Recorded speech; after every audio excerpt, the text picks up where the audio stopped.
कहानी की शुरुआत यून ग्यूल नाम के एक लड़के से होती है जो अपने बड़े भाई के साथ खेल रहा होता है। उसके बड़े भाई की तरह उसके माता पिता भी सुन और बोल नहीं सकते। पूरे परिवार में सिर्फ यून ग्यूल ही ऐसा है जो सुन भी सकता है और बोल भी सकता है। अपने माता पिता की अच्छी परवरिश की वजह से यून ग्यूल एक बहुत अच्छा लड़का बनकर बड़ा होता है। वो अपने परिवार और बाहरी दुनिया के बीच एक पुल की तरह काम करता है। बिना आवाजों की दुनिया में जीना आसान नहीं होता, लेकिन उसका परिवार कभी हार नहीं मानता और हर मुश्किल का डटकर सामना करता है। एक दिन उसके बड़े भाई के साथ एक हादसा होते होते बच जाता है, जिसके बाद यून ग्यूल अपने पिता से पूछता है कि अगर पूरे परिवार की जान खतरे में हो तो वो सबसे पहले किसे बचाएंगे। उसके पिता इशारों में जवाब देते हैं कि वो सबसे पहले यून ग्यूल को बचाएंगे, क्योंकि वही बोल सकता है और दूसरों से मदद मांगकर पूरे परिवार को बचा सकता है। ये जवाब सुनकर यून ग्यूल बहुत भावुक हो जाता है। उसे महसूस होता है कि परिवार में उसकी कितनी बड़ी जिम्मेदारी है। तभी से वो खुद को परिवार का दूसरा कमाने वाला सदस्य समझने लगता है। इसी वजह से वो हमेशा बहुत संभल कर रहता है। वो नहीं चाहता कि उसकी वजह से उसके माता पिता किसी परेशानी में पड़े। यहाँ तक कि जब स्कूल में कुछ बच्चे उसे परेशान करते हैं, तब भी वो खुद ही उसका हल निकालने की कोशिश करता है। इसी दौरान उसकी जिंदगी में म्यूजिक आता है। एक दिन उसकी मुलाकात वीवा म्यूजिक स्टोर के मालिक एक बुजुर्ग आदमी से होती है। यून ग्यूल उन्हें प्यार से ग्रैंडपा वीवा कहने लगता है। ग्रैंडपा वीवा बहुत दयालु इंसान होते हैं। वो यून ग्यूल को मुफ्त में गिटार बजाना सिखाते हैं। धीरे धीरे यून ग्यूल गिटार में माहिर हो जाता है। एक दिन ग्रैंडपा वीवा उसे एक चुनौती देते हैं। वो उसे एक अधूरी और रहस्यमयी धुन देते हैं और कहते हैं कि अगर वो इससे एक शानदार गिटार रिफ बना दे तो वो अपनी मशहूर गिटारों में से एक उसे दे देंगे। यून ग्यूल खुशी खुशी ये चुनौती स्वीकार कर लेता है, लेकिन दुर्भाग्य से वो अपना काम पूरा करके ग्रैंडपा वीवा को दिखा ही नहीं पाता, क्योंकि उनकी दिल की बीमारी से मौत हो जाती है। ये खबर सुनकर यून ग्यूल टूट जाता है। वो वीवा म्यूजिक स्टोर के सामने बैठकर रो रहा होता है। तभी ग्रैंडपा वीवा की बेटी और उनकी पोती वहाँ आती हैं। उधर म्यूजिक में ज्यादा बिजी रहने की वजह से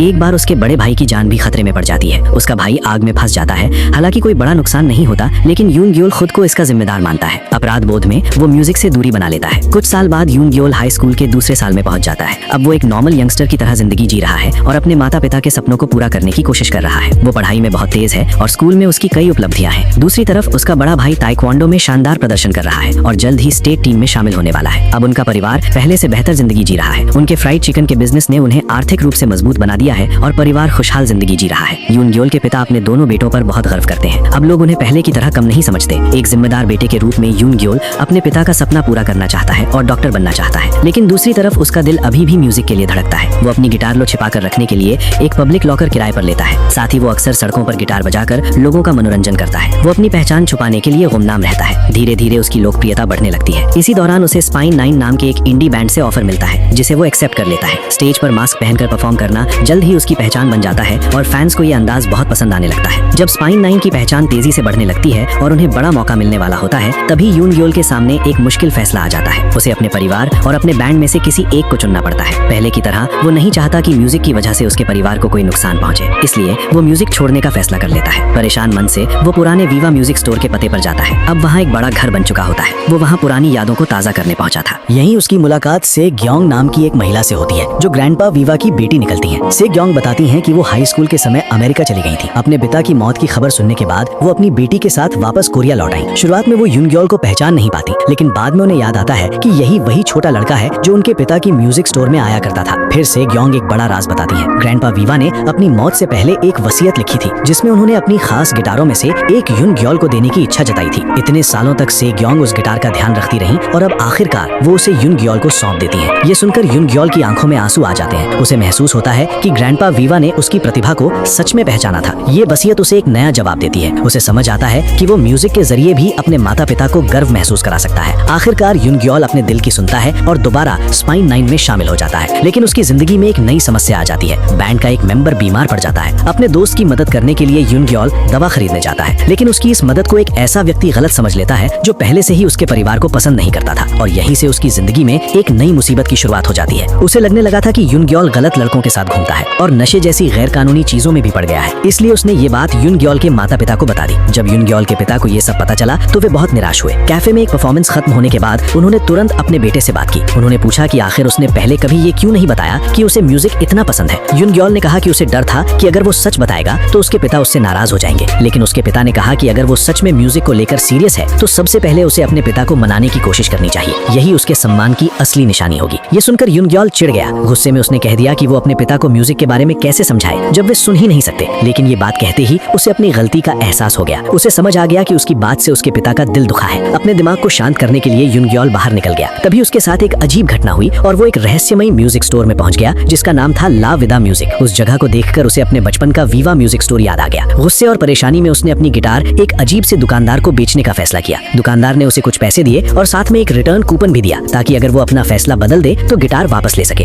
लेकिन जैसे ही यूनग्योल उस दुकान से बाहर निकला, उसने सॉल का बिल्कुल अलग नजारा देखा। थोड़ी ही देर में उसे समझ आ गया कि वो समय में पीछे यानी अतीत में पहुंच चुका है। मामला तब और उलझ गया जब उसकी मुलाकात उसके ही पिता के जवान रूप से हो गई। सबसे हैरानी की बात ये थी कि उसका पिता उस समय सुन भी सकता था और बोल भी सकता था। उसके पिता का नाम यी चान था, यानी वो जन्म से बहरे नहीं थे। यी चान एक जोशीला और मस्त मौला लड़का था जो अपनी जवानी को खुलकर जीना चाहता था। लेकिन इस समय उसकी सबसे बड़ी परेशानी थी प्यार। वो एक बेहद खूबसूरत और मशहूर लड़की से ग्योंग पर दिल हार बैठा था। पहली बार उसे देखकर ही उसे प्यार हो गया था जब से ग्योंग उस आइसक्रीम शॉप में आई थी जहां यी चान पार्ट टाइम काम करता था। से ग्योंग सेलो बजाने में बहुत टैलेंटेड थी। वो सोवॉन आर्ट्स हाई स्कूल की सबसे चर्चित लड़कियों में से एक थी और एक बड़े परिवार से आती थी। लोग कहते थे कि उसका दिल जीतना किसी यूनिवर्सिटी में एडमिशन लेने से भी ज्यादा मुश्किल है, क्योंकि उसे अपने पीछे घूमने वाले लड़कों में कोई दिलचस्पी नहीं थी। लेकिन ये सब जानने के बाद भी यी चान ने कभी हार नहीं मानी। उसे पूरा भरोसा था कि एक दिन वो से ग्योंग का दिल जीत लेगा। एक दिन वो अपने सबसे अच्छे दोस्त मा जू के साथ एक पार्टी में गया जहाँ से ग्योंग सेलो पर परफॉर्म कर रही थी। तब उसे पता चला कि से ग्योंग का पहले से एक बॉयफ्रेंड था जो मेडिकल स्टूडेंट और एक मशहूर बैंड का सदस्य था। फिर भी यी चान पीछे हटने को तैयार नहीं था। उसने तो यहाँ तक कह दिया कि चाहे कुछ भी हो जाए वो उसी लड़की से शादी करेगा। उसकी ये बातें सुनकर उसका दोस्त परेशान हो गया क्योंकि ये सपना लगभग नामुमकिन लग रहा था। कुछ समय बाद यी चान को आखिरकार से ग्योंग से सीधे बात करने का मौका मिला, लेकिन वहाँ उसे एहसास हुआ कि दोनों की दुनिया बिल्कुल अलग है। यी चान एक साधारण परिवार से था, उसके पास ज्यादा कुछ नहीं था और वो अपनी दादी के साथ एक छोटा सा लॉज चलाती थी। से ग्योंग की बातें सुनकर उसे महसूस हुआ कि अगर उसे उसका दिल जीतना है तो उसे अपनी पहचान बनानी होगी। तभी लॉज में रहने वाले एक सीनियर छात्र ने उसे सलाह दी। उसने कहा कि लड़कियों को बैंड में बजाने वाले लड़के पसंद आते हैं। अगर यी चान किसी बैंड में शामिल हो जाए तो शायद से ग्योंग भी उससे प्रभावित हो जाए। एक दिन यी चान ने उस समय के मशहूर रॉक स्टार कर्ट कोबेन की टी शर्ट खरीदी और उसे पहनकर से ग्योंग के स्कूल पहुंच गया। मजेदार बात ये थी कि उस दिन से ग्योंग ने भी बिल्कुल वही टी शर्ट पहन रखी थी। दोनों को साथ देखकर ऐसा लग रहा था जैसे वे एक कपल हो। मौका देखकर यी चान ने उसे अपने पहले कॉन्सर्ट में आने का इन्विटेशन दे दिया। एक महीने बाद स्कूल में फेस्टिवल होने वाला था और वो वहाँ परफॉर्म करने वाला था। से ग्योंग ने उसकी बात मान ली, लेकिन एक शर्त के साथ। अगर यी चान फेस्टिवल में शानदार परफॉर्मेंस देगा तो वो उसके पास उसका दिल जीतने का मौका होगा, लेकिन अगर वो फेल हो गया तो उसे हमेशा के लिए उसे भूलना पड़ेगा। इसके बाद यी चान अपने स्कूल के बैंड के मेंबर्स से मिला। बैंड में मेंबर्स की कमी थी और वो टूटने के कगार पर था। उन्होंने कहा कि अगर यी चान उनके लिए एक बेहतरीन गिटारिस्ट लेकर आए तो वे उसे बैंड में शामिल कर लेंगे। इसके लिए यी चान मशहूर गिटारिस्ट डोंग जिन को ढूंढने निकल पड़ा। काफी कोशिशों के बाद वो उसे मनाने में कामयाब हो गया और दोनों ने मिलने का समय तय किया। लेकिन मुलाकात के दौरान डोंग जिन अचानक टॉयलेट जाने के लिए वहाँ से चला गया और सारी योजना गड़बड़ा गई। उसी समय यूनग्योल वहाँ पहुंचा। गलती से उसकी टक्कर डोंग जिन से हो गई और डोंग जिन का अखबार नीचे गिर गया। जब यी चान वहाँ पहुंचा तो उसे लगा कि यूनग्योल ही डोंग जिन है, क्योंकि डोंग जिन ने कहा था कि वो अखबार लेकर आएगा। यूनग्योल अपने जवान पिता को देखकर हैरान रह गया। वो उसके बारे में और जानना चाहता था, इसलिए मजबूरी में उसने खुद को डोंग जिन बताना स्वीकार कर लिया। लेकिन बैंड के बाकी मेंबर्स ने तुरंत पहचान लिया कि वो असली डोंग जिन नहीं है। ये जानकर यी चान बहुत निराश हुआ क्योंकि उससे झूठ बोला गया था। दूसरी तरफ यूनग्योल उससे भी ज्यादा निराश था। उसे पता चला कि उसके पिता ने बैंड सिर्फ एक लड़की को पटाने के लिए ज्वाइन किया है और वो लड़की फ्यूचर में उसकी माँ भी नहीं बनने वाली। उधर चुंग आ सियोवन आर्ट्स हाई स्कूल में पढ़ती थी। वो पेंटिंग में बहुत माहिर थी। कुछ दिन पहले एक ऐसी छात्रा जो उसे पसंद नहीं करती थी ने उसका पैर अड़ा दिया। इसी वजह से चुंग आ का संतुलन बिगड़ गया और उसके हाथ का रंग से ग्योंग के ऊपर गिर गया। से ग्योंग अपने कपड़े गंदे होने की वजह से बिल्कुल भी नाराज नहीं हुई, बल्कि माफी मांगने के लिए चुंग आ ने अपना कर्ट कोबेन वाला टी शर्ट उसे पहनने के लिए दे दिया ताकि वो कपड़े बदल सके। इसी वजह से गलती से ग्योंग और यी चान एक जैसे कपड़ों में दिखाई दिए। इस छोटी सी घटना के बाद से ग्योंग और चुंग आ की अच्छी दोस्ती हो गई। दूसरी तरफ यी चान से धोखा खाने का एहसास होने के बाद जब उसने यूनग्योल को अपने पास से भगा दिया तो यूनग्योल घर वापस जाने का रास्ता ढूंढने लगा। वो बहुत परेशान था क्योंकि उसे समझ नहीं आ रहा था कि फ्यूचर में वापस कैसे जाए। मुसीबत और बढ़ गई क्योंकि गिटार बेचकर जो पैसे उसे मिले थे वो इस समय में किसी काम के नहीं थे। एक रात यूनग्योल बेघर लोगों के साथ पुल के नीचे सो रहा था। तभी उसे सपने में लावेडा म्यूजिक स्टोर के मालिक मास्टर का फोन आया। उन्होंने कहा कि अगर उसे फ्यूचर में वापस जाना है तो पहले उसे ये पता लगाना होगा कि वो पास्ट में क्यों आया है। उधर चुंग आ अपनी परेशानियों के बावजूद लोगों की बुरी बातें और गलत व्यवहार झेल रही थी। एक दिन एक बदमाश लड़की ने उसे परेशान किया, जबरदस्ती खींचकर एक गोदाम में बंद कर दिया। उसी समय यी चान से ग्योंग से मिलने के लिए सियोवन आर्ट्स हाई स्कूल के छात्र का भेष बनाकर स्कूल पहुंच गया, लेकिन उसकी योजना फेल हो गई और एक टीचर उसके पीछे पड़ गया। टीचर से बचने के लिए यी चान उसी गोदाम में छिप गया जहां चुंग आ बंद थी। उसे ये नहीं पता था कि चुंग आ सुन और बोल नहीं सकती, फिर भी वो उससे लगातार बात करने की कोशिश करता रहा। कुछ देर बाद टीचर भी गोदाम तक पहुंच गया, इसलिए यी चान चुंग आ को लेकर वहां से भाग गया। अब यी चान को महसूस होने लगा था कि चुंग आ किसी मुश्किल में है और वो उसकी मदद करना चाहता था। चुंग आ सुन नहीं सकती थी, लेकिन वो समझ गई कि यी चान उसकी मदद करना चाहता है, खासकर जब उसने अपना फोन नंबर उसे दिया। इधर यूनग्योल यी चान का पीछा करते हुए सियोवन आर्ट्स हाई स्कूल पहुंचा और वहां उसकी मुलाकात जवान से ग्योंग से हो गई। लेकिन दोनों के बीच एक अजीब और गंभीर बातचीत हुई। जब यूनग्योल ने ग्रैंडपा वीवा का नाम लिया तो से ग्योंग अचानक असहज हो गई और वहां से चली गई। असल में ग्रैंडपा वीवा उसके असली पिता थे, लेकिन किसी वजह से बचपन से ही से ग्योंग अपने गोद लेने वाले माता पिता के साथ बड़ी हुई थी। उसे ये बात बिल्कुल पसंद नहीं थी कि उसके असली माता पिता ने उसे छोड़ दिया था। साथ ही उसे अपने अडॉप्टेड पेरेंट्स भी पसंद नहीं थे क्योंकि वे हमेशा उस पर सबसे बेहतरीन सेलो प्लेयर बनने का दबाव डालते रहते थे, लेकिन जीने के लिए और उनके सहारे रहने के लिए उसके पास उनकी उम्मीदें पूरी करने के अलावा कोई और रास्ता नहीं था। उसी दौरान यून ग्योल को अपने पिता की सुनाई हुई एक पुरानी कहानी याद आई जो उसकी परदादी के सराय के बारे में थी। वो अपनी परदादी के सराय में पहुंच गया और ये जानने के बाद कि ये चांद पढ़ाई में बहुत कमजोर है, उसने खुद को उसका ट्यूटर बताकर वहाँ रहने की कोशिश की। ये चांद की दादी हमेशा चाहती थी कि उसका पोता पढ़ाई में अच्छा करे, इसलिए उन्होंने यून ग्योल को खुशी खुशी रहने की जगह और मुफ्त खाना दे दिया। इस तरह यून ग्योल का कुछ समय का गुजारा हो गया और उसे अपने पिता को करीब से समझने का मौका भी मिलने लगा। सराय में सभी लोग उसका बहुत अच्छे से स्वागत करते थे। दादी उसके लिए ढेर सारा खाना बनाती थी और ये चांद खुशी खुशी गाने गाता था। ये सब देखकर यून ग्योल को अपना बचपन याद आने लगा जब उसकी परदादी अभी जिंदा थी। उसने कभी नहीं सोचा था कि उसका पिता अपनी जवानी में इतना खुलकर हंसता और खुश रहता होगा। अब उसके मन में एक बड़ा सवाल उठने लगा कि आखिर ऐसा क्या हुआ था जिसकी वजह से उसके पिता सुन नहीं पाए और उन्होंने कभी ये बात उससे क्यों नहीं बताई। एक दिन काम करते समय किसी ने ये चांद के लिए एक चिट्ठी छोड़ी। उसके अंदर एक कॉन्सर्ट का टिकट था। ये चिट्ठी सेग्योंग ने लिखी थी और उसने ये चांद को साथ में कॉन्सर्ट देखने के लिए बुलाया था। ये चांद बहुत खुश होकर मिलने की जगह पहुंचा, लेकिन वो देर से पहुंचा। तब तक सेग्योंग के बॉयफ्रेंड और उसकी बैंड का कॉन्सर्ट खत्म हो चुका था। सेग्योंग को लगा कि उसने कभी ये चांद को नहीं बुलाया था, इसलिए वो बहुत गुस्सा हो गई क्योंकि उसे लगा कि ये चांद एक स्टॉकर की तरह उसका पीछा कर रहा है। वो सबके सामने ये चांद को डांटने लगी और उसकी बेइज्जती कर दी। जब सेग्योंग ने ये चांद और उसके एक शानदार बैंड बनाने के सपने का मजाक उड़ाया, तभी अचानक यून ग्योल वहाँ पहुंच गया। उसने जोर से सबके सामने खुद को फ्यूचर में उसके पिता के बैंड का गिटारिस्ट बताया। इतना ही नहीं, उसने सेग्योंग के बॉयफ्रेंड की साथ में परफॉर्म करने वाली चुनौती भी स्वीकार कर ली। इसके बाद ये चांद पूरे आत्मविश्वास के साथ स्टेज पर गाना गाने लगा, जबकि यून ग्योल ने अपने शानदार गिटार बजाने के हुनर से सबको हैरान कर दिया। उस रात यून ग्योल को यकीन ही नहीं हो रहा था कि वो अपने पिता के साथ मिलकर म्यूजिक बजा रहा है। उसकी पिछली जिंदगी में ये कभी मुमकिन नहीं था, इसलिए वो बहुत खुश था। इसके बाद ये चांद ने यून ग्योल को बताया कि बैंड बनाने की उसकी असली वजह क्या है। वो सिर्फ सेग्योंग को इम्प्रेस करना नहीं चाहता था, वो अपनी जवानी के इन आखिरी दिनों को खुलकर जीना चाहता था। हाई स्कूल खत्म होने के बाद ये चांद कॉलेज नहीं जाएगा, बल्कि नौकरी करके पैसे कमाएगा। उसका सपना था कि वो अपनी दादी का रेस्टोरेंट फिर से खड़ा करे, जो उसके गैर जिम्मेदार पिता की वजह से बंद हो गया था। इसका मतलब था कि आगे चलकर उसके पास आराम करने का समय नहीं होगा, इसलिए यही उसकी आखिरी मौका था अपनी जवानी को यादगार बनाने का। जब यून ग्योल ने ये चांद को कार की टक्कर से बचाया, तब उसे शक हुआ कि फ्यूचर में उसके पिता किसी हादसे की वजह से सुनने की ताकत खो देंगे। उसे लगा कि अगर वो उस हादसे को रोक दे तो शायद फ्यूचर भी बदल सकता है, लेकिन उसे ये नहीं पता था कि वो हादसा कब होने वाला है। इसी वजह से उसने तय किया कि उसे हर समय अपने पिता के पास रहना होगा, इसलिए उसने ये चांद की बैंड बनाने में मदद करने के लिए हाँ कह दी। एक दिन यून ग्योल ने अपनी परदादी से सुना कि ये चांद पढ़ाई में बिल्कुल दिलचस्पी नहीं लेता था। ये चांद को लगता था कि उसकी दादी अकेले मेहनत करके पैसे कमाती है, इसलिए उसे भी पार्ट टाइम काम करके उनकी मदद करनी चाहिए। लेकिन उसकी दादी चाहती थी कि उनका पोता अच्छी पढ़ाई करे और कॉलेज जाए ताकि उसका फ्यूचर बेहतर बन सके। ये सुनकर यून ग्योल ने ठान लिया कि वो अपने पिता की सोच बदलेगा और उन्हें कॉलेज जाने के लिए तैयार करेगा। इसलिए वो बार बार ये चांद को पढ़ाई करने के लिए समझाने लगा। जब स्कूल बैंड के तीनों मेंबर्स ने यून ग्योल की गिटार बजाने की स्किल देखी तो उन्होंने उसे अपने ग्रुप में शामिल कर लिया। लेकिन ये चांद को वो तब तक सिंगर के रूप में नहीं लेना चाहते थे जब तक वो खुद को साबित न कर दे। यून ग्योल ने इसी मौके का फायदा उठाया। उसने अपने पिता को गिटार बजाना सिखाया और उनकी सिंगिंग भी बेहतर करवाई। आखिरकार ये चांद ने अपनी टैलेंट साबित कर दी और बाकी मेंबर्स ने भी उसकी काबिलियत मान ली। अब बैंड में कुल 5 मेंबर थे और माजू उनका मैनेजर बन गया। बैंड का नाम रखा गया the first love memories manipulator. लेकिन तभी सब कुछ उल्टा हो गया। खबर आई कि सेग्योंग अपने परिवार के साथ अमेरिका जा रही है। यून ग्योल और माजू को ये बात पता चल गई, लेकिन उन्होंने फैसला किया कि वो ये चांद को ये बात नहीं बताएंगे ताकि उसका दिल न टूटे। यून ग्योल जानता था कि सेग्योंग 11वीं क्लास में कोरिया छोड़कर चली गई थी और फिर उसके पिता के अंतिम संस्कार तक वापस नहीं आई थी। लेकिन कुछ ही दिनों बाद जब उसने सेग्योंग को फिर से कोरिया में देखा तो वो हैरान रह गया। लगता था कि वो अपने गोद लिए हुए माता पिता से भागकर वापस आ गई थी। उसने अपने लंबे बाल भी कटवा लिए थे और पैसे जुटाने के लिए अपनी खूबसूरत ड्रेस तक बेच दी थी। अब सेग्योंग की मौजूदगी यून ग्योल के लिए एक नई परेशानी बन गई, क्योंकि उसे डर था कि वो उसके माता पिता की प्रेम कहानी के बीच आ जाएगी। इसलिए यून ग्योल ने सेग्योंग से कहा कि वो ये चांद से दूर रहे। उसने ये भी बताया कि कॉन्सर्ट में कही गई उसकी बातें ये चांद को बहुत बुरी लगी थी। इस बीच सेग्योंग का स्वभाव भी बदलता हुआ दिखने लगा। अब उसे अपने पुराने व्यवहार का पछतावा था और वो ये चांद से माफी मांगना चाहती थी। तभी यून ग्योल को याद आया कि फ्यूचर में उसके माता पिता की मुलाकात साइन लैंग्वेज क्लास में हुई थी। इसका मतलब था कि अगर वो ये चांद को बहरे होने से बचा लेता है तो शायद उसके माता पिता कभी मिल ही नहीं पाएंगे। उधर उसे अपनी माँ चुंग आ का भी कोई पता नहीं मिल रहा था। फ्यूचर में चुंगा अपने पास्ट के बारे में बहुत कम बातें करती थी, इसलिए उसे कुछ भी पता लगाना आसान नहीं था। फिर भी यून ग्योल ने हार नहीं मानी। वो अपने पिता की मदद भी करना चाहता था, अपने माता पिता को मिलवाना भी चाहता था और सेग्योंग को उनकी प्रेम कहानी खराब करने से भी रोकना चाहता था। दूसरी तरफ ये चांद को आखिरकार सेग्योंग के चले जाने की खबर मिल गई। ये सुनकर उसका दिल टूट गया। काम पर उसके बॉस ने बताया कि जिस लड़की ने उसके लिए कॉन्सर्ट टिकट छोड़ा था वो अभी अभी दुकान से गई है और वो लड़की कोई और नहीं बल्कि चुंग आ थी।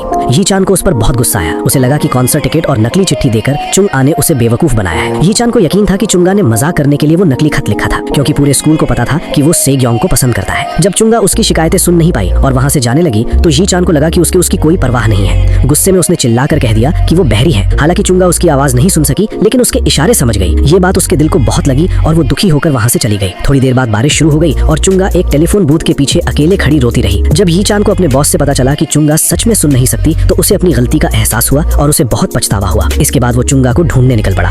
उसी समय समय यून ग्योल ने भी चुंगा को अकेले रोते हुए देख लिया। उसे उस पर बहुत तरस आया। उसने अपना छाता उसे दे दिया, लेकिन उसे बिल्कुल भी अंदाजा नहीं था कि यही लड़की फ्यूचर में उसकी माँ बनने वाली है। चुंगा एक बहुत अमीर परिवार से थी, लेकिन उसकी जिंदगी बिल्कुल खुश नहीं थी। उसकी सौतेली माँ के आने के बाद सब कुछ और भी खराब हो गया था। उस औरत के 2 बच्चे थे जो हमेशा परेशान करते रहते थे और किसी काम के नहीं थे। चुंगा के पिता अपने काम में इतने बिजी रहते थे कि उन्हें कभी पता नहीं चला कि उनकी बेटी के साथ घर में कितना बुरा व्यवहार किया जाता है। चुंगा की जिंदगी किसी जेल से कम नहीं थी। उसे साइन लैंग्वेज सीखने तक की इजाजत नहीं थी, इसलिए वो अपने दिल की बात भी ठीक से किसी को बता नहीं पाती थी। वो हमेशा अकेली रहती थी और खुद को बहुत अकेला महसूस करती थी। फिर एक दिन उसकी नजर यी चान पर पड़ी। उसकी मजेदार हरकतें देखकर चुंगा पहली बार मुस्कुराई। जब यी चान सेग्योंग को देखने के लिए पार्टी में घुस आया, तब पार्टी की होस्ट होने के बावजूद चुंगा सिर्फ उसे दूर से ही देख पा रही थी। फिर जब यी चान उसके घर से भागते हुए पूरी पार्टी खराब कर देता है और उसकी सौतेली वहाँ गुस्से से भर जाती है, तो ये सब देखकर चुंगा को बहुत मजा आता है। कुछ समय बाद दोनों की मुलाकात एक बुक स्टोर में होती है। वहाँ अचानक किताबों का एक बड़ा ढेर गिरने वाला होता है, लेकिन यी चान फुर्ती से चुंगा को बचा लेता है। उस पल चुंगा का दिल बहुत तेज धड़कने लगता है। उस घटना के बाद चुंगा यी चान के पार्ट टाइम जॉब वाली जगह पर भी पहुंच जाती है। वो धीरे धीरे उसका पीछा करने लगती है और बाजार जाकर उसके जैसे कपड़े तक खरीदती है। उसे इस बात का बिल्कुल अफसोस नहीं था कि उसने अपना टी शर्ट सेग्योंग को दे दिया था, जिसकी वजह से लोग उसे यी चान की गर्लफ्रेंड समझने लगे थे।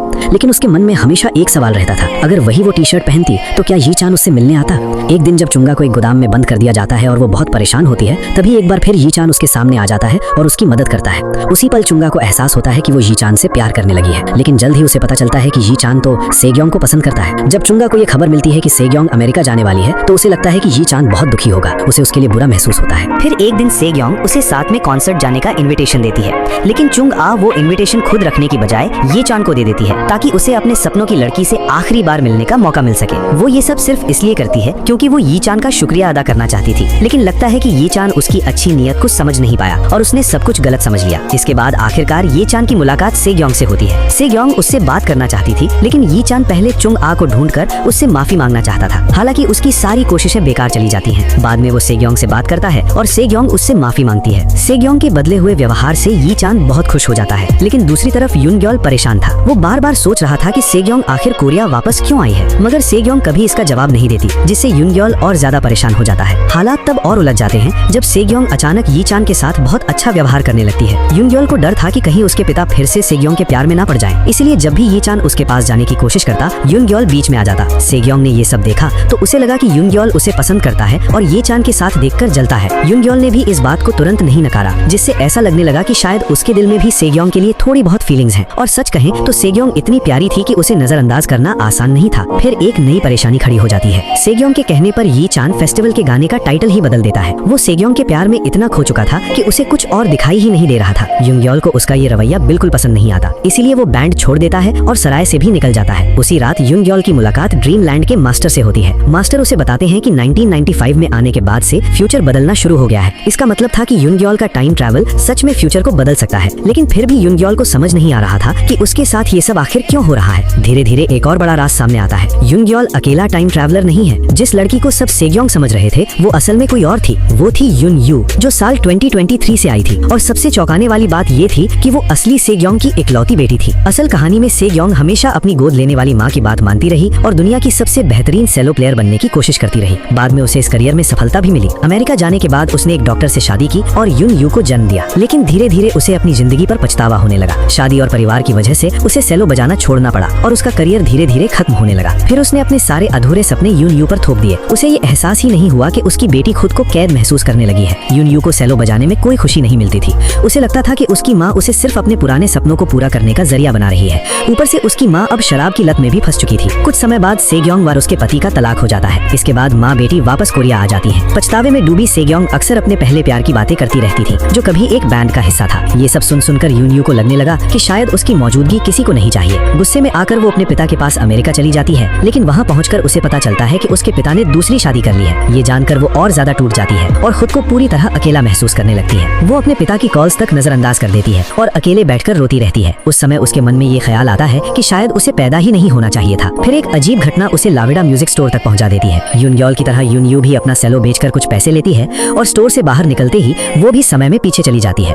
जब उसे होश आता है तो वो खुद को पुराने समय के साउथ कोरिया में पाती है। उसके पास रहने की कोई जगह नहीं होती, इसलिए वो अपनी माँ के बचपन वाले खाली घर में रहने लगती है। एक दिन जब यून ग्योल कपड़े कपड़े बेचते समय गलती से उसे सेग्योंग कहकर बुला देता है। तभी यूनयू के दिमाग में एक प्लान आता है। वो अपनी माँ का रूप धारण करने का फैसला करती है और सोचती है कि अगर वो अपनी माँ को उसके पहले प्यार से मिला दे तो शायद उसकी माँ की जिंदगी खुशहाल हो जाएगी, और अगर ऐसा हुआ तो शायद वो कभी सेग्योंग की बेटी बनकर पैदा ही नहीं होगी। यूनयू के मन में ये एक दुख भरी इच्छा थी जिससे वो अपनी जिंदगी के दर्द को खत्म करना चाहती थी। अब सारी बातें समझ में आने लगती है कि सेग्योंग पहले जैसी क्यों नहीं लग रही थी, क्योंकि सच तो ये था कि वो असली सेग्योंग थी ही नहीं। उधर दूसरी तरफ कुछ सुराग यून ग्योल को एक इलेक्ट्रिक गिटार लॉन्च इवेंट तक ले जाते हैं। ये इवेंट जिनसैंग इंस्ट्रूमेंट्स कंपनी ने रखा था, जो चुंगा के पिता की कंपनी थी। इवेंट की जिम्मेदारी सीधे चुंगा के सौतेले भाई के हाथ में थी, जो हमेशा अपनी मनमर्जी से काम करता है। उसी इवेंट में गलती से यून ग्योल भी फंस जाता है, क्योंकि वो गिटार ऑडिशन में अनजाने में शामिल हो जाता है। लेकिन तभी टेक्निकल प्रॉब्लम हो जाती है और उसे करंट लग जाता है। हालत इतनी बिगड़ती है कि उसे तुरंत हॉस्पिटल ले जाना पड़ता है। उधर ई चान चुंगा से मिलने उसके स्कूल जाता है ताकि वो पिछले दिन वाली बात के लिए माफी मांग सके, लेकिन चुंगा को तेज बुखार होता है। वो ठीक से जवाब भी नहीं दे पाती और अचानक बेहोश हो जाती है। ई चान उसे तुरंत हॉस्पिटल लेकर जाता है। थोड़ी देर बाद चुंगा की हालत ठीक हो जाती है और ई चान पूरा दिन उसके साथ रहता है। ई चान दिल से उससे माफी मांगता है, उसे बाहर खाने ले जाता है और फिर सुरक्षित घर भी छोड़कर आता है। इतना छोटा सा वक्त होने के बावजूद चुंगा बहुत खुश हो जाती है और उसका दिल तेजी से धड़कने लगता है। उधर यून अपनी माँ के पहले प्यार को ढूंढने का मिशन शुरू कर देती है। वो हर उस लड़के को चेक करती है जो सी ग्योंग के करीब रहा हो और उसे अपनी माँ की बताई हुई बातों से मैच करने की कोशिश करती है। उसे पिछले दिन यून ग्योल की बातें और उसका लुक थोड़ा अजीब और असरदार लगता है और उसे लगने लगता है कि वो खतरनाक भी हो सकता है, क्योंकि उसके सामने उसका दिल तेजी से धड़कने लगता है। इधर यून ग्योल के गायब हो जाने से ई चान बहुत परेशान हो जाता है। वो अब उसे अपना दोस्त मानने लगा था। हालांकि उसे ये नहीं पता था कि यून ग्योल उसका बेटा है। फिर भी उसे उसकी बहुत चिंता होती है। वो अपने दोस्तों की बात भी नहीं मानता और नया गिटारिस्ट ढूंढने से मना कर देता है। वो यून ग्योल की फोटो हर जगह लगाकर उसे ढूंढने की कोशिश करता है। इसी दौरान वो कुछ धोखेबाज लोगों से मिलता है जो झूठ बोलते हैं कि उन्होंने यून ग्योल को ढूंढ लिया है और फिर उसे ब्लैकमेल करने लगते हैं। उसी वक्त चुंगा को ई चान एक ब्रिज के नीचे घायल हालत में मिलता है। वो यून यू को बुलाती है क्योंकि वो भी उसी इलाके में ई चान को ढूंढ रही होती है। दूसरी तरफ यून ग्योल होश में आता है और खुद को जिनसैंग कंपनी के मालिक के घर में पाता है। चुंगा के सौतेले भाई ने उसे वहीं बंद कर दिया था ताकि कोई बात बाहर ना जाए। वहाँ का माहौल बहुत डरावना होता है। फिर यून ग्योल बाहर चुंगा से मिलता है और स्कूल यूनिफॉर्म पर नाम देखकर समझ जाता है कि वही उसकी माँ है। अब उसे अपनी माँ की जिंदगी के बारे में और सच्चाई पता चलती है। वो देखता है कि उसे उसकी सौतेली फैमिली और सौतेली माँ बहुत बुरा ट्रीट कर रहे हैं। वो चुंगा की मदद करने की कोशिश करता है और बहुत दुखी होता है कि उसकी माँ तो साइन लैंग्वेज भी नहीं जानती ताकि बात कर सके। वो गुस्से में उस औरत से सवाल करता है कि चुंगा के साथ ऐसा क्यों किया जा रहा है। तभी जिनसैंग कंपनी के चेयरमैन यानी चुंगा के पिता घर आ जाते हैं। वो तुरंत पूरी बात पूछते हैं। वो यून ग्योल से हुए एक्सीडेंट के लिए खुद को थोड़ा जिम्मेदार भी महसूस करते हैं और उसे बातचीत का मौका देते हैं। यून ग्योल उनसे पूछता है कि उन्होंने अपनी बेटी को साइन लैंग्वेज क्यों नहीं सिखाई। पता चलता है कि उन्होंने जानबूझकर ऐसा किया था ताकि दुनिया को पता ही न चले कि उनकी बेटी दिव्यांग है। यून ग्योल मुआवजे का पैसा लेने से मना कर देता है और कहता है कि वो चुंगा को साइन लैंग्वेज सिखाएगा। इधर ई चान को ज्यादा चोट नहीं लगी होती और उसके दोस्त भी यून ग्योल को ढूंढने में पूरी मदद करते हैं। कुछ लोग तो गैंगस्टर से भी लड़ने को तैयार हो जाते हैं। यून यू जो अभी भी सी ग्योंग के रूप में छुपी हुई है, हॉस्पिटल में ई चान से मिलती है और उस रात की पूरी बात बताती है। उसे ये जानकर बहुत झटका लगता है कि चुंगा एक डेफ लड़की है। दूसरी तरफ चेयरमैन यून ग्योल की सच्चाई और उसकी ईमानदारी से प्रभावित होते हैं और कहते हैं कि अगर वो साइन लैंग्वेज सिखाएगा तो वो चुंगा की मुस्कान वापस ला सकता है। अब यून ग्योल सिखाना शुरू करता है और पहले दिन उसे अपना बचपन याद आ जाता है जब उसने खुद चुंगा से साइन लैंग्वेज सीखी थी। अब वही अपनी माँ को सिखा रहा होता है कि कैसे बात की जाती है। चुंगा के पिता उसे कुछ समय के लिए घर में रहने देते हैं और बाद में उसे सेवॉन आर्ट्स हाई स्कूल भेजने का फैसला करते हैं। अब यून ग्योल अपनी माँ के पास रहकर उसकी देखभाल करता है, लेकिन उसे डर लगने लगता है कि कहीं उसके पिता चुंगा से शादी न कर पाए। इस डर की वजह से उसे यून यू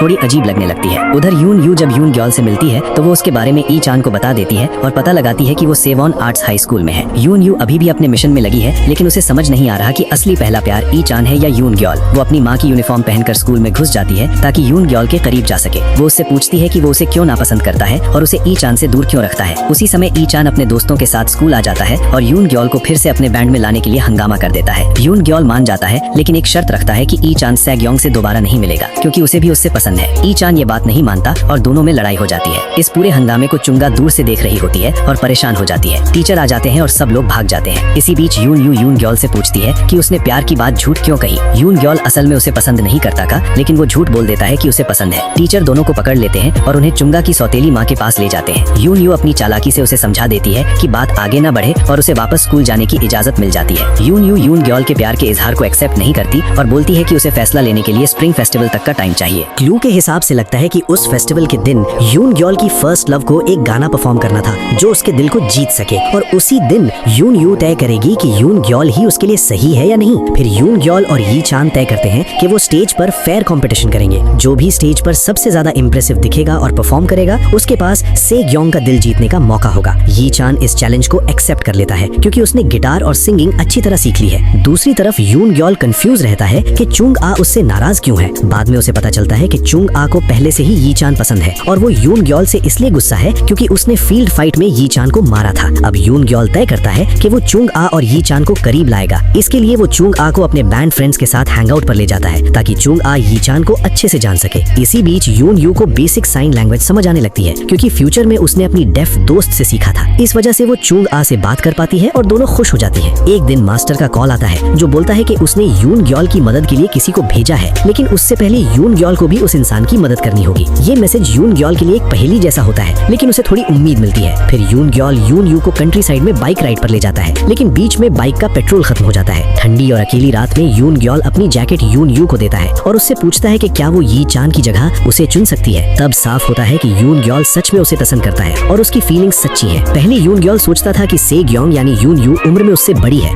इसलिए वो खुद को रोकता था, लेकिन बाद में उसे पता चलता है कि अब दोनों एक ही उम्र के हैं, तो अपनी फीलिंग्स रोकने की कोई वजह नहीं रहती। एक अचानक मौके पर यून ग्योल यून यू को किस कर देता है और दोनों का दिल जोर से धड़कने लगता है। उधर यी चान छुपकर साइन लैंग्वेज सीखता है ताकि वो चुंग आ को थैंक यू बोल सके क्योंकि उसने उसकी मदद की थी। एक दिन जब यी चान उसकी ड्राइंग बुक देखता है, उसमें उसे अपनी ही पेंटिंग मिलती है। चुंग आ शर्म से तुरंत उसे छीन लेती है, लेकिन तब तक यी चान समझ जाता है। वो पूछता है कि क्या इसका मतलब है कि वो उसे पसंद करती है। चुंग आ हिम्मत करके मान लेती है, जिससे यी चान शॉक में अपनी कुर्सी से गिर जाता है। चुंग आ जानती है कि यी चान शायद उसकी फीलिंग्स एक्सेप्ट नहीं करेगा, इसलिए वो एक कॉमिक बनाकर देती है जिसमें वो सिर्फ दोस्ती मांगती है। यी चान उसकी सच्चाई देखकर इमोशनल हो जाता है और से ग्योंग के लिए उसकी फीलिंग्स बदलने लगती है। चुंग आ को उसके पिता से फैक्स मशीन गिफ्ट में मिलती है और वो बहुत खुश होती है। यी चान सबसे पहले उसे मैसेज भेजता है। ये देखकर चुंग आ के पिता को एहसास होता है कि उनकी बेटी ही उनकी सबसे बड़ी खुशी है और उन्हें अपनी गलतियों का पछतावा होता है। दूसरी तरफ यून यू डिप्रेशन से जूझ रही होती है। फ्यूचर में उसकी एक सेलो प्लेयर दोस्त जो पेरेंट्स के प्रेशर की वजह से टूट जाती है, वो अपनी जान दे देती है। इसका यून यू पर बहुत गहरा असर पड़ता है और वो खुद भी सेलो बजाना छोड़ देती है और ट्रॉमा में चली जाती है। से ग्योंग यानी उसकी माँ उसकी भावनाओं को समझ नहीं पाती। एक दिन यून ग्योल उससे मिलने आता है जब वो बहुत दुखी होती है और दोनों सिनेमा जाते हैं। यून यू बहुत रोती है और जिंदगी खत्म करने जैसे विचार आने लगते हैं। यून ग्योल उसे समझाता है और कहता है कि उसे परफेक्ट बनने की जरूरत नहीं है, वो बस अपनी जिंदगी जिए, वो पहले से ही बहुत खास है। Band first love memories manipulator को नया नाम और लुक चाहिए था, इसलिए यून यू और चुंग आ को पोस्टर और फोटो बनाने के लिए शामिल किया जाता है। बुक स्टोर में चुंग आ को यी चान मिलता है और वो बैंड के विजुअल आइडियाज देती है। फ्रीदा कालो स्टाइल पेंटिंग और तरबूज जिसमें वीवा ला वीदा लिखा होता है। सबको आइडिया पसंद आता है और बैंड का नाम वाटरमेलन शुगर रख दिया जाता है। प्रैक्टिस के बीच चुंग आ और यून यू पोस्टर और फोटो पर काम करती है। यून यू बाहर से भले ही शांत लगती है, लेकिन अंदर से उसे यून ग्योल पसंद आने लगता है और वो चुपचाप उस पर ध्यान देती है। स्कूल में जब लड़कियां यून ग्योल के आसपास होती हैं तो उसे जलन भी महसूस होती है। स्कूल में यून ग्योल को चुंग आ की स्टेप मदर की तरफ से वार्निंग मिलती है, लेकिन वो डरता नहीं है। स्टेप मदर असल में जिन सैंग कंपनी को कंट्रोल करना चाहती है जो फ्यूचर में चुंग आ को मिलने वाली होती है। इसीलिए अब वो लगातार चुंग आ को अकेला करने की कोशिश करती रहती है, लेकिन उसकी सारी चालें फेल हो जाती हैं क्योंकि यून ग्योल बीच में आ जाता है। इसी बीच एक और बड़ी प्रॉब्लम हो जाती है। वाटरमेलन शुगर बैंड का एक मेंबर ह्यून यूल गैंगस्टर वाले मामले में फंस जाता है। पता चलता है कि वो पहले उस गैंग का हिस्सा रह चुका है। गैंग का लीडर जेल में था और उसे ह्यून यूल से किसी वजह से बहुत गुस्सा था और अब हालत और खराब हो जाती है क्योंकि खबर आती है कि वो लीडर थोड़े समय के लिए बाहर भी आ सकता है। यून यूल को फ्यूचर के कुछ छोटे छोटे क्लूज याद आते हैं और वो समझ जाता है कि स्कूल फेस्टिवल से एक दिन पहले जब बैंड स्टेज की तैयारी कर रहा होगा तब एक बड़ा हादसा होगा जिसमें किसी को बहुत गंभीर चोट लग सकती है। उसे शक होता है कि यही हादसा आगे चलकर उसके पिता की जिंदगी बदल देगा और शायद उनकी सुनने की क्षमता भी चली जाएगी। उस दिन जब समय आता है, यून ग्योल किसी तरह यी चान को बहला फुसलाकर एक दूर जगह ले जाता है ताकि वो स्टेज के पास ना रहे और सच में उसी वक्त फेस्टिवल के लिए लगाए गए स्टेज लाइट्स गिर जाते हैं और वहाँ मौजूद लोगों की जान खतरे में पड़ जाती है। यी चान किसी तरह बच जाता है। इसके बाद यून ग्योल थोड़ी देर यून यू के साथ मूवी देखने चला जाता है, लेकिन तभी उसे दोस्तों का फोन आता है कि स्टेज की प्रैक्टिस अभी भी चल रही है। उसे समझ आ जाता है कि उसका काम अभी पूरा नहीं हुआ है क्योंकि उस दिन की तारीख अभी भी वही है, मतलब यी चान की किस्मत अभी टली नहीं है। उधर उसी रात यी चान और उसके दोस्तों को फिर से उस खतरनाक गैंग का सामना करना पड़ता है। गैंग का लीडर जो यून यूल को ढूंढ रहा था अचानक उन पर हमला कर देता है। यून ग्योल यून यू को अकेला छोड़कर तुरंत स्कूल पहुंचता है। ठीक उसी समय जब यी चान पर जानलेवा हमला होने वाला होता है। आखिर में गैंगस्टर भाग जाते हैं और यी चान को बहुत ज्यादा चोट नहीं लगती क्योंकि यून ग्योल समय पर आ जाता है। यून ग्योल को थोड़ी राहत मिलती है क्योंकि अब लगता है कि तारीख आगे बढ़ गई है और हादसा टल गया है। दूसरी तरफ यून यूल आखिरकार अपने पुराने राज सबके सामने बता देता है और अपने दोस्तों से माफी मांगता है। वो बताता है कि वो बस अपनी पुरानी डार्क लाइफ को भूलकर सिर्फ म्यूजिक करना चाहता था, लेकिन गैंग लीडर को लगा कि यून यूल ने उसे धोखा दिया है और पुलिस को पकड़वा दिया, इसलिए उसने बदला लेने की ठान ली थी। लेकिन अब वो कंफ्यूजन भी साफ हो जाता है क्योंकि लीडर पहले ही जेल जा चुका होता है। फेस्टिवल का दिन आ जाता है। वाटरमेलन शुगर पूरी तैयारी के साथ स्टेज पर उतरता है। टी शर्ट, स्टिकर्स सब कुछ रेडी होता है, लेकिन यून यू बहुत नाराज होती है यून ग्योल से क्योंकि वो उसे सिनेमा में अकेला छोड़ देता है और उससे दूरी बना लेती है। असल में यून ग्योल ने ये सब इसलिए किया था ताकि वो यी चान को बचा सके, लेकिन वो यून यू को कुछ समझा नहीं पाता। यून यू अकेला छोड़े जाना बहुत बुरा लगता है क्योंकि उसके पुराने ट्रॉमा से जुड़ा हुआ है। उसे अपनी माँ की याद आ जाती है और पिता के चले जाने की फीलिंग फिर से जाग जाती है। उसे लगता है जैसे उसे फिर से छोड़ दिया गया हो। यून ग्योल समझ तो जाता है कि वो हर्ट है, लेकिन वो अपनी मिशन को भी नजरअंदाज नहीं कर सकता। अब यून यू सोचने लगती है कि यून ग्योल उसे सच में प्यार नहीं करता, बस उसे जीत का एक हिस्सा मानता है, और वो उसी दिन यी चान को चुनने का फैसला कर लेती है, जिससे सब कुछ और कॉम्प्लिकेटेड हो जाता है। उधर वाटरमेलन शुगर का परफॉर्मेंस बहुत शानदार होता है, पूरा क्राउड शॉक्ड हो जाता है, लेकिन सबसे बड़ा शॉक तब लगता है जब बीच में यून यू स्टेज छोड़कर चली जाती है। उसे अभी अभी पता चलता है कि उसके पापा जो डॉक्टर हैं कभी एक बैंड में थे। ये बात उसे चुंग आ की स्टेप सिस्टर से पता चलती है जो सेग्योंग की दोस्त है, और फिर सच सामने आता है। जिस फर्स्ट लव की बात सेग्योंग हमेशा करती थी वो वही आदमी था जो आगे चलकर यून यू का पिता बना। सेग्योंग की उससे शादी अरेंज थी और शुरुआत में प्यार नहीं था, लेकिन उसी फेस्टिवल के दिन उसने गाना गाकर सेग्योंग का दिल जीत लिया था। इस सब को सुनकर यून यू बहुत कंफ्यूज हो जाती है। उसे लगता है कि उसकी माँ का बिहेवियर उसे पसंद नहीं, लेकिन इसका मतलब ये नहीं कि वो उससे प्यार नहीं करती। वो तो बस अपनी माँ को खुश देखना चाहती थी। लेकिन अब सब उलझ जाता है और वो इमोशनल ब्रेकडाउन में चली जाती है। गुस्सा, सैडनेस, कंफ्यूजन सब एक साथ। उधर यी चान बार बार सोच रहा होता है कि चुंग आ फेस्टिवल में क्यों नहीं आई। असल में जब यून यू ने गुस्से में कह दिया कि वो यी चान को चुन रही है तो चुंग आ को लगा कि अब उसके पास कोई चांस ही नहीं बचा, इसलिए वो शो में नहीं आती। यी चान परेशान होकर सीधे उसके घर चला जाता है। वहाँ चुंग आ उसे बताती है कि वो डेफ है और पूछती है कि क्या वो उसका मजाक उड़ाने आया था। यी चान को पहले समझ नहीं आता, फिर वो साइन लैंग्वेज डिक्शनरी निकालता है और कहता है कि म्यूजिक सिर्फ कानों से नहीं, दिल, आंख और दिमाग से भी महसूस होता है। चुंग आ रो रो कर उसे एक लेटर लिख कर देती है और चली जाती है। उस लेटर में लिखा होता है कि वो अब यी चान को फिर नहीं मिल पाएगी क्योंकि दोनों की दुनिया अलग अलग है। इसके बाद यून ग्योल सीधे यून यू से मिलने उसके घर जाता है। यून यू बहुत टूट चुकी होती है और उसे ब्लेम करती है कि वो सिर्फ इसलिए आया क्योंकि वो फेस्टिवल छोड़कर चली गई, ना कि सच में उसकी केयर के लिए। यून ग्योल को ये बात बुरी लगती है क्योंकि उसका इरादा कभी ऐसा नहीं था, वो तो बस उसे प्रोटेक्ट करना चाहता था। यून यू कहती है कि वो दोनों अलग समय टाइमलाइन से हैं, इसलिए शायद कभी साथ नहीं रह पाएंगे। वो एयरपोर्ट जाने लगती है ताकि वापस अपने फ्यूचर में जा सके, लेकिन उसे समझ नहीं आता कि वापस कैसे जाए। तभी बारिश शुरू हो जाती है और यून ग्योल उसे ढूंढ कर ले आता है। वो उससे कहता है कि वो उसे रास्ता ढूंढने में मदद करेगा, चाहे उसे खुद भी नहीं पता कि आगे क्या होगा। यून ग्योल बस ये नहीं चाहता था कि यून यू और ज्यादा उदास हो जाए, और वो हमेशा उसके लिए एक सपोर्ट बनना चाहता था। जब वो यून यू को घर छोड़कर आया तो थोड़ी देर तक उसके साथ ही रहा। दोनों ने मिलकर खाना बनाया, एक दूसरे से मजाक किया और दिल की बातें शेयर की। यून यू ने भी धीरे धीरे अपना दर्द खोलना शुरू किया और सेलो बजाते हुए अपनी पुरानी तकलीफें बताई।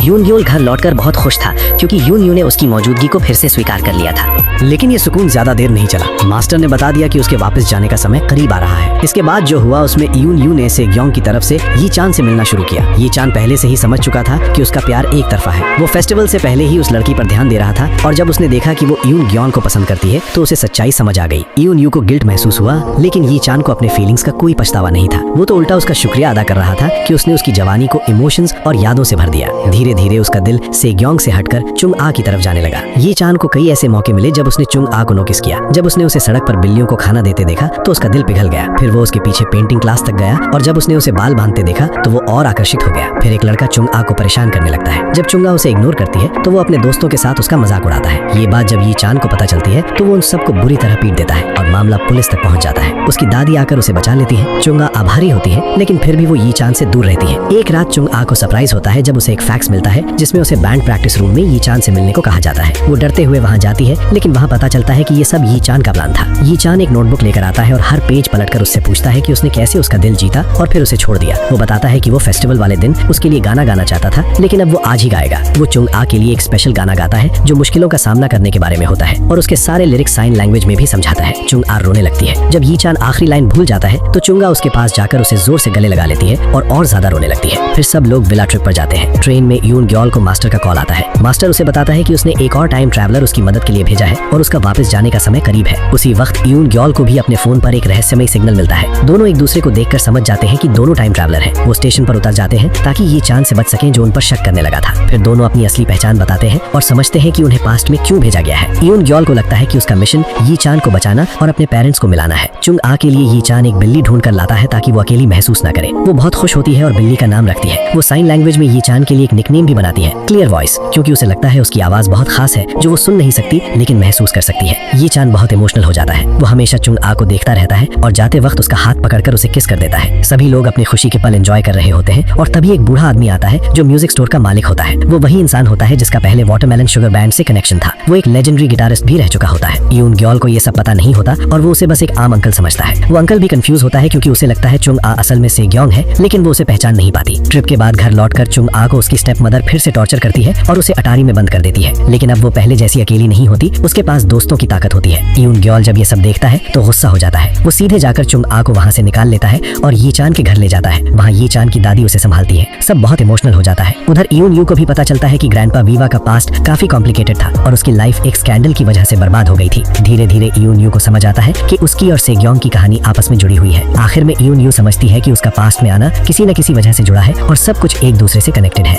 यून हो को एक दिन अचानक सच पता चल गया जब उसके पापा माजू से मिले। काफी समय बाद यून हो ने देखा कि ये चान माजू से बच रहा था, तो उसने खुद ही तय किया कि दोनों के बीच क्या रिश्ता है ये पता करेगा। तभी उसे पूरी कहानी पता चली ये चान के एक्सीडेंट की। ये सुनकर ये चान बहुत टूट गया था, इतना कि उसने म्यूजिक छोड़ दिया और अपने दोस्तों से भी दूर हो गया क्योंकि उसे शर्म आती थी। यून हो ने किसी वजह से ये बात यून ग्योल को नहीं बताई। यून यू को ये सुनकर शौक लगा क्योंकि यून हो की कहानी के हिसाब से जो एक्सीडेंट ये चान के साथ होना था वो अभी तक हुआ ही नहीं था। मतलब यून ग्योल ने कुछ भी चेंज नहीं किया था। ये चान को एक ड्रंक ड्राइवर ने रोड पर टक्कर मार दी थी। ये जानकर यून यू ने तय किया कि वो यून ग्योल की मदद करेगी ताकि ये चान को फिर से बचाया जा सके। उधर चुंगा की स्टेप मदर अपनी चालाकी से यून ग्योल को नुकसान पहुंचाना चाहती थी, लेकिन उसके सारे प्लान फेल हो गए। फिर चुंगा के पापा को आखिरकार पता चल गया कि उनकी बेटी के साथ घर में क्या हो रहा था। वो बहुत गुस्सा हुए जब उन्होंने अटारी की दीवारों पर चुंगा की पेंटिंग्स देखी और समझा कि उसे अक्सर वहाँ बंद रखा जाता था। उन्होंने तुरंत स्टेप मदर को घर से निकाल दिया और सारे नौकरों को भी हटा दिया क्योंकि सब कुछ छुपा रहे थे। ये भी पता चला कि यून ग्योल ने छुपकर जिनसन कंपनी के लीडर को मैसेज भेज दिया था जिसमें चुंगा के साथ जो हो रहा था और उस स्टेप मदर की प्लानिंग के बारे में सब लिखा था। अब स्टेप मदर अपने किए की सजा भुगतने वाली थी। उसी रात ये चांद चुंगा को घर छोड़ने जाता है और उसके पापा से अकेले में बात करता है। वो साइन लैंग्वेज डिक्शनरी जो वो इस्तेमाल करता था वो चुंगा के पापा को दे देता है और कहता है कि अगर आप अपनी बेटी से बात करना चाहते हो तो बस कोशिश करो। जिस दिन एक्सीडेंट होना था उस दिन यून ग्योल और यून यू ने मिलकर ये चांद को ड्रंक ड्राइवर से बचा लिया। दोनों बहुत खुश थे और मिलने का प्लान बना रहे थे, लेकिन रास्ते में यून यू ने देखा कि सेग्योंग ग्रैंडपा वीवा की म्यूजिक शॉप से बाहर आ रही है। उसे अपनी माँ की बात याद आई कि वो कभी अपने पिता की दुकान तक गई थी पर बात करने की हिम्मत नहीं हुई थी। यून यू ने अपनी सारी परेशानियां यून ग्योल को बता दी और साथ में अपने असली दादा वाली बात भी। ये सुनकर यून ग्योल शॉक हो गया क्योंकि म्यूजिक शॉप का मालिक ही ग्रैंडपा वीवा था। फिर यून यू को समझ आया कि जो लड़का वो अपने दादा की डेथ के समय देख रही थी वो असल में यून ग्योल ही था। उस रात यून ग्योल सीधे ग्रैंडपा वीवा से मिलने गया जिसे वो बहुत मिस कर रहा था, लेकिन रास्ते में एक कार तेज स्पीड से उसकी तरफ आ रही थी। तभी ये चांद वहाँ आ गया और यून ग्योल को बचाने के लिए अपनी जान जोखिम में डाल दी।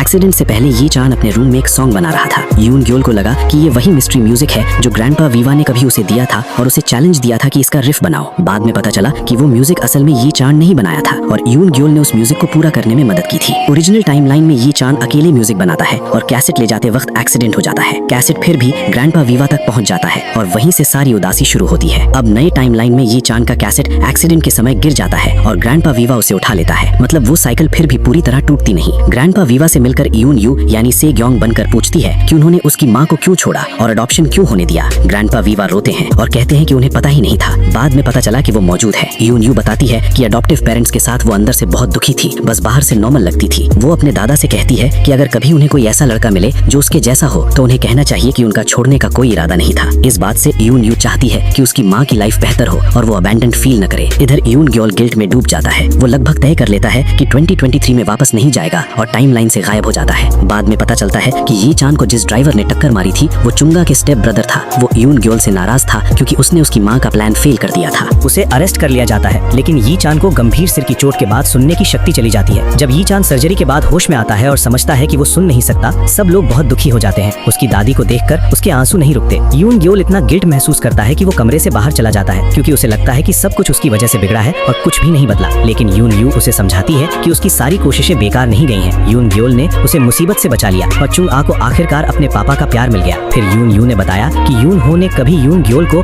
ये चांद के एक्सीडेंट के बारे में इसलिए नहीं बताया क्योंकि फैमिली पर पहले से ही बहुत ज्यादा प्रेशर था। यून हो नहीं चाहता था कि यून ग्योल और ज्यादा टेंशन ले। यून यू ने कहा कि ये सब बोझ यून ग्योल को उठाना ही नहीं चाहिए। अब तक यून ग्योल खुद को फैमिली का सेकंड ब्रेडविनर समझता था, लेकिन अब उसे समझ आ गया कि उसकी भी एक लिमिट है और सब कुछ उसके कंट्रोल में नहीं है। फिर यून यू ने उसे समझाया कि उसे 2023 वापस चले जाना चाहिए मास्टर के सिग्नल के हिसाब से, क्योंकि अगली रात डबल मून आएगा और वही उनके घर लौटने का इशारा होगा। घर पर यून यू अपनी माँ से मिलती है जो असल में अमेरिका से छुपकर वापस आ गई थी। सेग्योंग को लगता है जैसे वो हेल्यूसिनेशन देख रही हो, लेकिन यून यू उसे दिल से समझाती है कि अपनी लाइफ अपने तरीके से जीनी चाहिए। उधर जिनसैंग कंपनी के लीडर तक एक्सीडेंट की खबर पहुंचती है। वो अपनी गलती मानकर जिम्मेदार महसूस करता है और इंसाफ देने का फैसला करता है। वो वादा करता है कि यी चांद के हॉस्पिटल और स्कूल की पढ़ाई का खर्च कॉलेज तक उठाएगा, लेकिन ये बात वो चुंग आ से छुपाता है क्योंकि वो अमेरिका में पढ़ रही होती है। यी चांद की दी हुई डिक्शनरी से चुंग आ के पिता थोड़ा साइन लैंग्वेज सीख लेते हैं और आखिरकार अपनी बेटी को मुस्कुराते हुए देख पाते हैं। दूसरी तरफ यून ग्योल ग्रैंडपा वाइवा से मिलता है। ग्रैंडपा वाइवा उसे यी चान की कैसेट देता है और कहता है कि इसे जरूर सुनना। यून ग्योल उनका धन्यवाद करता है और उनकी हेल्थ का ध्यान रखने को कहता है। कैसेट में यी चान एक मैसेज छोड़ता है कि वो यून ग्योल का बहुत आभारी है क्योंकि उसने हर मुश्किल समय में उसका साथ दिया और उसकी यूथ को चमकदार बना दिया। फिर अलविदा का समय आ जाता है। यून ग्योल और यून यू अलग अलग पोर्टल से गुजरते हैं और वापस 2023 में आ जाते हैं जैसे वे ला विडा म्यूजिक स्टोर में आए थे। बाद में पता चलता है कि मास्टर ऑफ टाइम असल में ग्रैंडपा वाइवा ही था। सब साफ हो जाता है कि उन्हें पास्ट में क्यों भेजा गया था। ये सब एक सर्कल था जो ग्रैंडपा वाइवा की गलती से बना था जब उसने अपनी बेटी से ग्योंग को छोड़ दिया था और यी चान की रिकॉर्डिंग स्वीकार नहीं की थी। टाइम ट्रैवल असल में यूनिवर्स का एक मौका था ताकि वो अपनी गलतियों को समझ सके और लोग जिंदगी को बेहतर समझ सके। 2023 में वापस आकर यून ग्योल एक बड़े जिनसैंग फैमिली के घर में उठता है। उसके माता पिता फिर से साथ होते हैं और सब कुछ ठीक हो चुका होता है। चुंग आ अब एक अमीर परिवार की बेटी होती है और सेवोन आर्ट्स हाई स्कूल की प्रिंसिपल बन चुकी होती है। यी चान जिनसैंग ग्रुप की एक सब्सिडियरी कंपनी संभाल रहा होता है। यून ग्योल अब अपनी लाइफ से शर्माता नहीं है बल्कि स्टेज पर कॉन्फिडेंस से नए प्रोडक्ट लॉन्च में परफॉर्म करता है। वो अभी भी स्पाइन 9 बैंड का हिस्सा है और अब उसे अपने माता पिता का भी सपोर्ट मिलता है। बैंड बहुत फेमस हो चुका होता है और टूर पर जाने वाला होता है। एक इमोशनल मोमेंट आता है जब यी चान को आखिरकार एहसास होता है कि पास्ट में जिसने उसकी मदद की थी वो उसका ही बेटा यून ग्योल था। स्टोरी का अंत तब होता है जब यून ग्योल शो देखने आती है और दोनों मिलते हैं। स्टेज के बाद वो एक दूसरे से मिलते हैं और पुराने पलों को याद करके इमोशनल हो जाते हैं। इस कहानी का मैसेज ये है कि जिंदगी परफेक्ट होना जरूरी नहीं है ताकि वो खूबसूरत हो सके। खुश रहने के लिए बड़ा कुछ करना जरूरी नहीं होता। छोटी छोटी चीजें भी खुशी दे सकती हैं। हर किसी की जिंदगी में अपनी अलग कहानी और दर्द होता है, इसलिए कभी अपनी लाइफ को दूसरों से कंपेयर नहीं करना चाहिए। और अगर तुम अपने पेरेंट्स की उम्मीदें पूरी ना भी कर पाओ तो अपने फैसलों पर भरोसा रखो और बिना पछतावे के अपनी जिंदगी जियो।